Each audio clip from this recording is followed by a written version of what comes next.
Kag sa numero 1 sa mga balita, subong nga adlaw.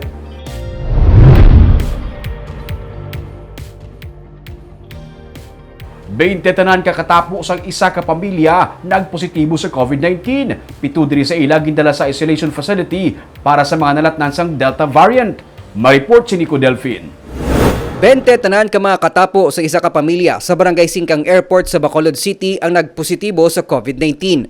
7 sa ila ginbutang sa isolation facility for Delta variant samtang ginahulat pang resulta sa ila RT-PCR test nga ginpadala sa Philippine Genome Center para sa genome sequencing. Imo taas imo viral load and qualified gina iyang specimen niya for genome sequencing for possible Delta variant. Aside from the fact may clustering, hindi bilog silang household mo.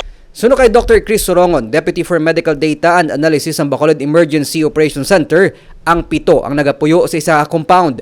Silang ginpaidalom sa swab test sang una nga nagpositibo sa COVID-19, ang isa ka babae nga nagabusong nga kaupod man nila sa compound sang Agosto 18. Halos na swab contact, close contact. So at least kung close contact sila, secure tayo nga na sa facility ta, or if not, ara sa balay na lockdown, na monitor. Ginsaylo na sa hotel isolation facility ang 13 nga kalabanan sa ila asymptomatic ukon wala sang may ginabatsyag nga sintomas sang COVID-19.